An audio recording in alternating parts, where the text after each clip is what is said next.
Hoje, nessa casa, tivemos um exemplo interessante de um debate democrático, mas meu discurso vem exatamente tentar ultrapassar esse ponto e pensar nas soluções para o nosso Brasil.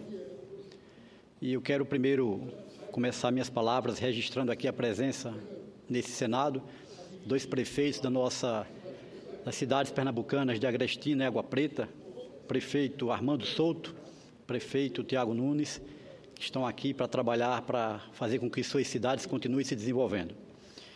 E nesse caminho do desenvolvimento que esses prefeitos estão aqui para fazer, é que nós queremos passar essa linha desse debate eleitoral e poder traçar aqui um trabalho do nosso futuro, soluções para o nosso país.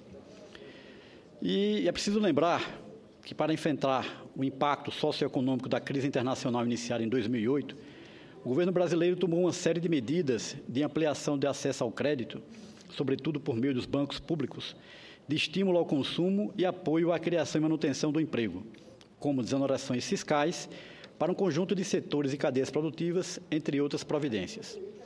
Como reconheceu a presidente Dilma Rousseff em seu recente pronunciamento na Assembleia Geral das Nações Unidas, por 6 anos, o Brasil buscou contornar as consequências da crise financeira global, evitando que seus efeitos perversos se abatessem sobre os nossos compatriotas mais humildes.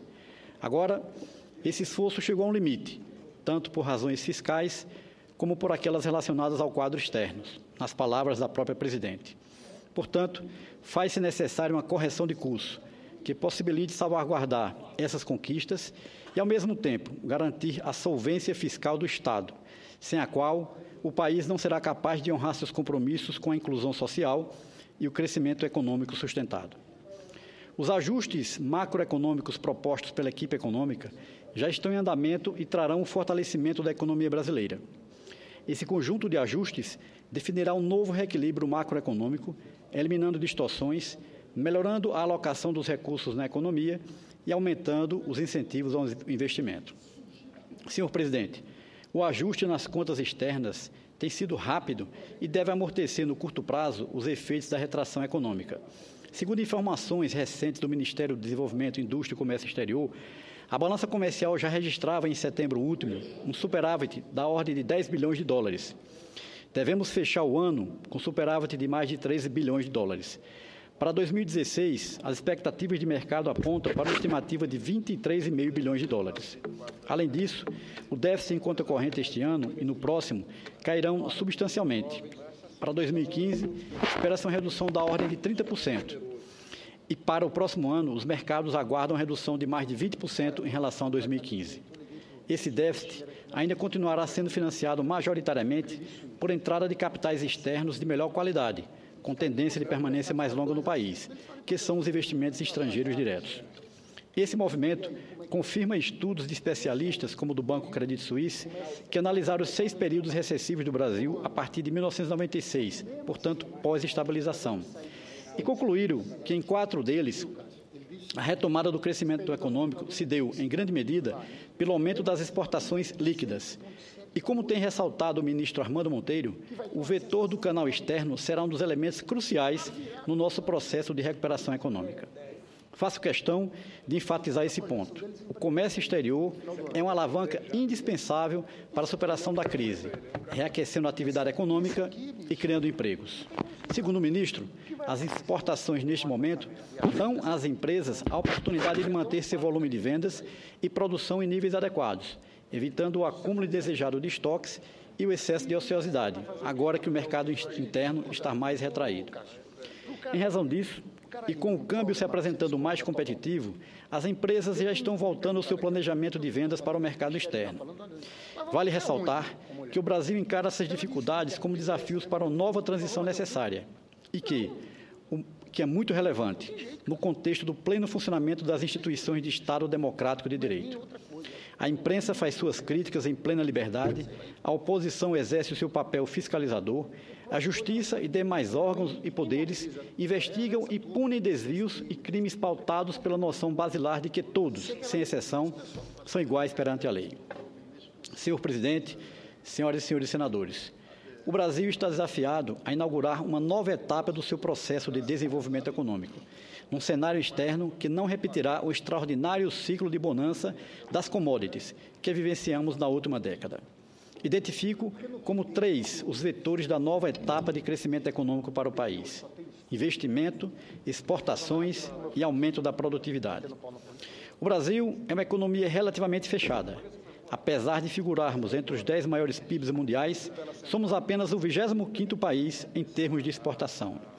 Temos uma participação de apenas 1,2% do volume total de exportações no mundo e de 0,7% se considerarmos os bens manufaturados, 29º no ranking.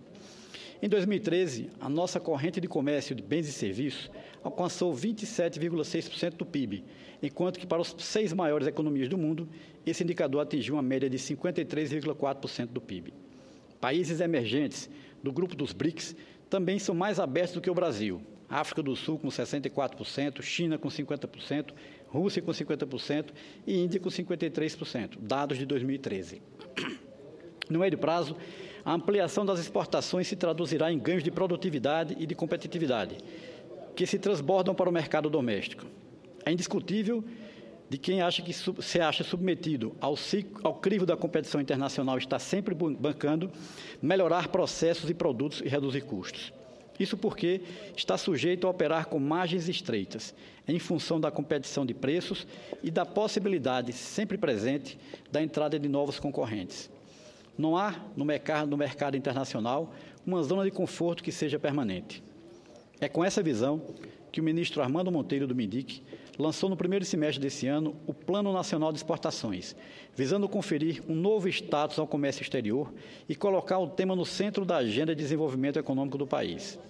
Esse plano foi construído em estreita parceria com o setor privado brasileiro e prevê iniciativas em diversas frentes que influenciam o comércio exterior, como o aprimoramento dos mecanismos de financiamento e garantias às exportações, e medidas que facilitarão o comércio e simplificação tributária. Neste sentido, destaco que estamos acelerando as etapas de implantação do Portal Único do Comércio Exterior. Essa é uma plataforma digital que prevê ampla modernização e simplificação das operações de exportações e importações, com o objetivo de reduzir sensivelmente o tempo gasto nessas transações. O lema do plano é Mais Brasil no Mundo. Trata-se de uma renovada agenda internacional para o Brasil, com reposicionamento da nossa política comercial. O governo está buscando novos acordos e ampliando outros já existentes. Já ocorreu avanço com o México e com países da Aliança do Pacífico, como a Colômbia e o Peru. Peru e México, aliás, integram também a recém-lançada parceria Transpacífico. Com os Estados Unidos, revigoramos a nossa relação comercial, priorizando uma agenda de redução de barreiras não tarifárias, por meio de mecanismos de convergência regulatória e harmonização das normas técnicas. Com relação a novos acordos, agora sobre o grande estímulo adicional dessas parcerias, a prioridade maior é efetuar a troca de ofertas entre Mercosul e União Europeia, objetivo para qual o ministro tem se empenhado diuturnamente. E o setor privado tem indispensável importância nesse processo. Estão sendo adotadas, por meio da Apex, uma instituição vinculada ao MINDIC, diversas ações de promoção e inteligência comerciais que irão identificar mercados prioritários e estabelecer para as empresas e produtos brasileiros uma porta de entrada em diversos países. Nos estados, o Ministério busca reforçar a sua atuação regional para desenvolver e difundir a cultura exportadora. Essa iniciativa representa um braço regional do Plano Nacional de Exportações, por meio de reformulação e implementação de estratégias em conjunto com os estados da Federação e com a colaboração de instituições privadas, no sentido de ampliar, consolidar e qualificar a base exportadora brasileira em todas as 5 regiões do país. São difundidas informações sobre instrumentos e modos operantes para exportação. São selecionadas empresas com capacidade exportadora para treiná-las e assim fomentar o acesso aos mercados externos. Enfim, está se dando capilaridade às ações nacionais do Plano Nacional de Exportações. Já foi criado o primeiro em Minas e o próximo será em Pernambuco. No eixo dos investimentos, por exemplo, destaco o lançamento de nova etapa do Programa de Investimento em Logística, com o objetivo de dar continuidade ao processo de modernização da infraestrutura de transportes do Brasil, proporcionar ganhos de produtividade e estimular a retomada do crescimento da economia. Mais 2 minutos, presidente.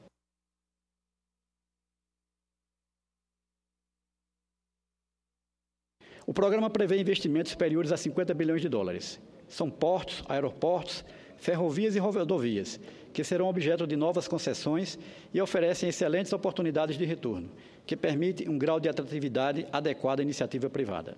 As ações de promoção dos investimentos e das exportações são um poderoso canal de incentivo aos ganhos de produtividade, que deverão se ancorar também uma ampla melhoria do ambiente de negócios do Brasil. Nesse sentido, o governo deverá encaminhar uma proposta de reforma de impostos sobre o consumo, especialmente ICMS e PIS/COFINS. Senhor presidente, senhores e senhoras senadores, o Brasil, como outras economias emergentes, está atravessando um período de ajuste, que no curto prazo exige sacrifícios e oferecerá, mais à frente, previsibilidade e estabilidade. Nossa economia é robusta e apresenta diversos ativos que não podem ser obscurecidos pelas dificuldades impostas pela conjuntura. Desse processo, deveremos sair fortalecidos, pois estamos mais conscientes dos desafios a serem enfrentados para alcançar a sustentabilidade fiscal e impulsionar a nossa produtividade. E aí, senhor presidente, esses 30 segundos que nos restam, quero dizer que o senhor, como conhecedor desses assuntos econômicos e de exportação, é um dos senadores que tem mais condições de não só de acompanhar, mas de contribuir para que possamos, enfim, levar o Brasil aos temas de soluções e não apenas ficar no debate que, apesar de democrático, não resolve nossos problemas.